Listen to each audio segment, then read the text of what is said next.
نحمده ونصلي على رسوله الكريم اما بعد. محترم مصلیان کرام، مرکزی عنوان شرک کی حقیقت کے تحت شرک کی مذمت قرآن اور حدیث کی روشنی میں ہم معلوم کرتے اور سنتے چلے آ رہے ہیں. آج کے مختصر درس میں اسی تسلسل کو جاری رکھتے ہوئے شرک اندھا پڑنا ہے، اس کو انشاءاللہ ہم معلوم کریں گے. اللہ رب العالمین نے ہم انسانوں اور بندوں کو اپنی بے شمار نعمتوں سے نوازا ہے. اگر ان نعمتوں کو کوئی گننا چاہے، شمار کرنا چاہے، شمار نہیں کر سکتا. خود اللہ تعالیٰ نے قرآن میں جگہ جگہ ارشاد فرمایا وَإِن تَعُدُّوا نِعْمَةَ اللَّهِ لَا تُحْصُوهَا.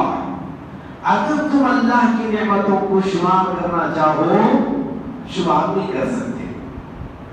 اس آیت کریمہ کی روشنی میں اگر ہم اپنے جسم پر غور کریں تو ہمیں معلوم ہوتا ہے کہ اللہ تعالیٰ نے صرف ہمارے جسم کے اندر بہت ساری انمول نعمتیں رکھی ہیں جس کی قدر ہم نہیں کرتے.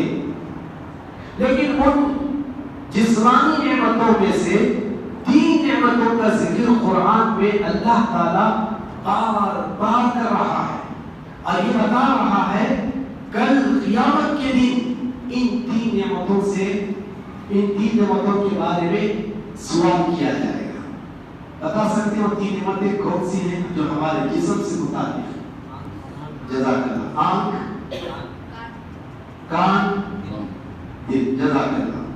یہ 3 چیزیں، یہ 3 نعمتیں، آنکھ، کان، دل. اللہ رب العالمین نے ان تینوں نعمتوں کا ذکر کرتے ہوئے فرمایا سورہ بنی اسرائیل کی آیت نمبر 36 کے اندر ان السمع والبصر والفؤاد كل اولئک کان عنہ مسئولا. یقیناً کان، آنکھ، دل، ہر ایک سے کل قیامت کے دن پوچھا جائے. یہ 3 جو نعمتیں ہیں اللہ نے ہر انسان کو دی. کیوں دیا؟ اور ان نعمتوں سے انسان کیا کام لیتا ہے؟ آنکھ سے ہم کیا کرتے ہیں؟ دیکھتے. کان سے ہم سنتے. دل سے ہم سمجھتے. اگر ان 3 نعمتوں کو سامنے رکھا جائے تو اللہ رب العالمین نے یہ 3 نعمتیں ہمیں اس لیے بھی دی ہیں تاکہ کائنات میں موجود اللہ کی ربوبیت، اس کی الوہیت پر دلالت کرنے والی جتنی علامات، نشانیاں ہیں اور اس کی کتاب قرآن مجید میں دلائل اور براہین ہیں، ان کو انسان کیا کرے؟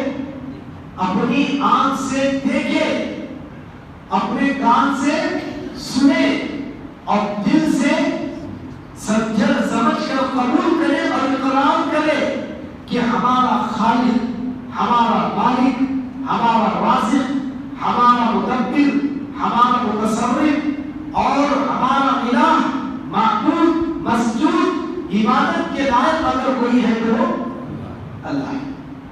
اس کے لیے بھی دیا. اب مان لیں کسی انسان کو اللہ نے یہ نعمتیں دی لیکن وہ آنکھ رکھ کر حق بات کو نہیں دیکھتا ہے، کان رکھ کر حق بات کو نہیں سنتا ہے، دل رکھ کر حق بات کو قبول نہیں کرتا ہے، تو ایسا انسان کیا ہے؟ ایسا انسان اندھا ہے، بہرا ہے، ناسمجھ ہے. اب یہ 3 نعمتوں سے اگر کوئی فائدہ اٹھا رہا ہے، حق بات کو دیکھ رہا ہے، حق بات کو سن رہا ہے، حق بات کو قبول کر رہا ہے، تو وہ کون ہے؟ وہ بینا ہے. اور بینا یعنی دیکھنے والا وہی مومن ہے، وہی ہے. ایک ہے بینا. اور ایک ہے نابینا. جو بینا ہے وہ مومن ہے، موحد ہے، اور جو نابینا ہے وہ کون ہے؟ کافر ہے. اور موحد کا اپوزٹ مشرک ہے، جو ہمارے موضوع سے متعلق ہے. آپ سمجھیے، مومن، موحد، توحید پرست، یہ گویا بینا ہے، اور نابینا کافر مشرک. یہ کیسے؟ اگر کسی مومن کے پاس، موحد کے پاس آنکھ رکھ کر وہ نہیں دیکھ رہا ہے، کام کر کر وہ نہیں سن رہا ہے، لیکن وہ دل سے اقرار کرتا ہے، مانتا ہے، اور اللہ ہی کی عبادت کرتا ہے، اللہ کے علاوہ کسی اور کو شریک نہیں کر رہا ہے، تب بھی وہ کیا ہے؟ مومن ہے، بینا ہے وہ، اور بینا ہے اور وہ سننے والا ہے. اس کے مقابلے میں آپ کافر کو، مشرک کو لے، گرچہ اس کے پاس کان ہے، سن رہا ہے، آنکھ ہے، دیکھ رہا ہے، دل ہے، لیکن توحید کو نہیں سمجھ رہا ہے. اس کے باوجود وہ کیا ہے؟ نابینا، اللہ ہے. اس کو اللہ رب العالمین نے بڑے اچھے انداز میں فرمایا سورۃ الرعد کی آیت نمبر 16 کے اندر. سورۃ الرعد آیت نمبر 16. اللہ رب العالمین نے فرمایا، بڑی پیاری آیت ہے. اللہ نے سوال کیا، قل، آپ کہہ دیجیے، من رب السماوات والارض، آسمانوں اور زمین کا رب کون ہے؟ اللہ کیا کر رہا ہے؟ سوال کر رہا ہے. قل اللہ، اللہ کو جواب دے رہا، آپ کہہ دیجیے اللہ. گویا اللہ سوال بھی کر رہا ہے کہ آسمانوں اور زمین کا رب کون ہے، اور جواب خود اللہ دے رہا ہے. کہہ دو اللہ ہی آسمان اور زمین کا رب ہے.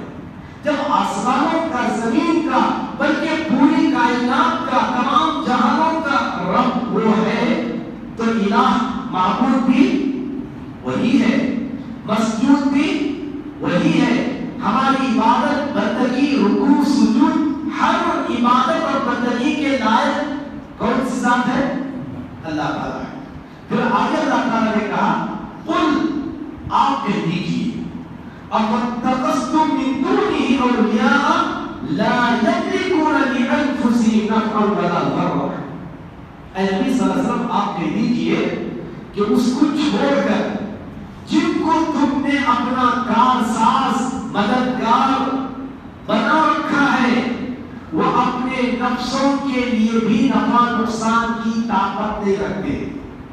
جن کو بھی آج مشرکین نے کارساز، مددگار، حامی، ناصر بنایا ہوا ہے، اللہ ان کے بارے میں کہہ رہا ہے کہ وہ خود اپنے نفسوں کے لیے نفع نقصان کی طاقت نہیں رکھتے ہیں، تو دوسروں کو کیا نفع دے سکتے ہیں؟ دوسروں کو کیا نقصان سے بچا سکتے ہیں؟ ہے کوئی نفع نقصان دینے والا؟ نفع نقصان دینے والی ذات کون سی ہے؟ اللہ. اللہ اگر کسی کو نفع دینے پر آئے، دنیا کی کوئی طاقت اسے نقصان نہیں پہنچا سکتی. اگر اللہ تعالیٰ کسی کو نقصان میں مبتلا کرنا چاہے، دنیا کی کوئی طاقت اسے نقصان سے بچا نہیں سکتی. تو نفع نقصان کا مالک اللہ تعالیٰ ہے. یہ کتنے کمزور ہیں کارساز اور مددگار جن کو لوگوں نے بنا رکھا ہے، یہ اپنی ذات کے لیے بھی نفع نقصان کے مالک نہیں تو دوسروں کے لیے کیسے مالک ہو سکتے ہیں؟ اللہ تعالیٰ نے پھر کہا، قل، آپ کہہ دیجیے، هل يستوي الاعمى والبصير، کیا بینا اور نابینا دونوں برابر ہو سکتے ہیں؟ اللہ سوال کر رہا ہے. ایک ہے بینا، دیکھنے والا، ایک ہے نابینا، کیا دونوں برابر ہو سکتے ہیں؟ کوئی بھی انسان جو عقل کا مالک ہے وہ نہیں کہہ سکتا کہ دونوں برابر ہو سکتے ہیں. جب بینا اور نابینا دونوں برابر نہیں ہو سکتے تو ایک مومن اور ایک کافر دونوں برابر نہیں ہو سکتے. ایک موحد، توحید پرست، اور ایک مشرک، اللہ کے ساتھ شریک کرنے والا، دونوں برابر نہیں ہو سکتے. اس کے بعد اللہ تعالیٰ نے سوال کیا، اب هل تستوي الظلمات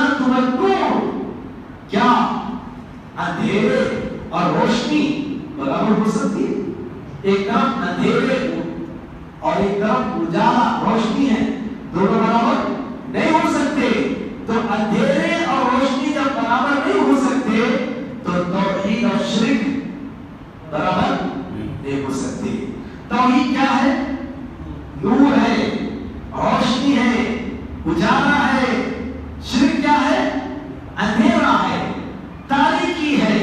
اللہ رب العالمین نے آگے فرمایا ام جعلوا للہ شرکاء خلقوا کخلقہ فتشابہ الخلق علیہم.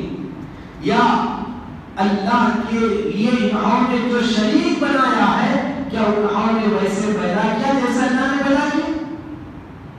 اللہ کے ساتھ جن کو بھی مشرکین نے شریک بنایا ہے، کیا وہ خالق ہیں کسی چیز کے؟ کیا آسمان زمین کو پیدا کیے؟ کیا انسان حیوان کو پیدا کر سکتے؟ نہیں پیدا کر سکتے. حقیقی خالق کون ہے؟ اللہ ہے. یہ خالق نہیں، یہ مخلوق نہیں. جو مخلوق ہو وہ معبود نہیں ہو سکتا. جو مخلوق ہو، جو محتاج ہو، وہ خالق نہیں ہو سکتا، وہ معبود نہیں ہو سکتا. خالق حقیقی معنوں میں اللہ تعالیٰ ہے. قل اللہ خالق کل شیء وهو الواحد القہار. اے نبی آپ کہہ دیجئے ہر چیز کا خالق، پیدا کرنے والا اللہ ہے، وہی اکیلا ہے اور وہی زبردست ہے. اس آیت پہ آپ غور کیجئے، اللہ رب العالمین نے کتنی باتوں کا سوال کیا، اور جو سوال ہے یہ سب استفہام انکاری ہے. عربی گرامر کے اعتبار سے اسے استفہام انکاری کہا جاتا ہے. یعنی ایسا استفہام، ایسا سوال کہ اس کا جواب آپ کو کس میں ملے گا؟ نفی میں ملے گا. نفی میں ملے گا، ہاں میں نہیں ملے گا، نفی میں ملے گا. جیسے کہ اللہ نے سوال کیا کیا اندھا اور نابینا بینا دونوں برابر ہو سکتے؟ جواب کیا ہے؟ آپ نے کہا نفی. اندھیرے اور اجالے برابر ہو سکتے؟ آپ نے کہا نہیں. تو یہ ایسے سوالات ہیں کہ اس کا جواب آپ کو نفی میں ہی ملے گا. تو ان آیتوں میں اس آیت میں اللہ تعالیٰ نے بڑے پیارے انداز میں سوال و جواب کی شکل میں لوگوں کو اپنی جو ہے توحید کی دلیل کو سمجھا رہا ہے. اتنی واضح آیت رکھ کر بھی اگر کوئی مشرک جو ہے اللہ کے ساتھ شریک کرتا ہے تو اس سے بڑا اندھا، گرچہ کہ وہ آنکھ کا مالک ہے لیکن کوئی اللہ نہیں ہو سکتا. وہ کام کا سنتا ہے لیکن وہ بہرا ہے. لہذا ہمیں چاہیے کہ ہم اس شرک اندھے پن سے بچیں اور توحید جو اصل کی روشنی ہے، جو بینائی ہے، اس کو ہم بنائیں اور اسی پر قائم رہیں. انشاءاللہ سلسلہ جاری رہے گا. اللہ سے دعا ہے کہ اللہ تعالیٰ ہم سب کو ان باتوں پر عمل کی توفیق نیک عطا فرمائے. اللہ تعالیٰ ہمیں شرک اور اس کے نقصانات سے بچائے. آمین. سبحان اللہ آخر دعوانا الحمدللہ رب العالمین. اور مزید ویڈیوز کو دیکھنے کے لیے آپ ہمارے YouTube چینل کو سبسکرائب کریں. فجزاکم اللہ خیرا.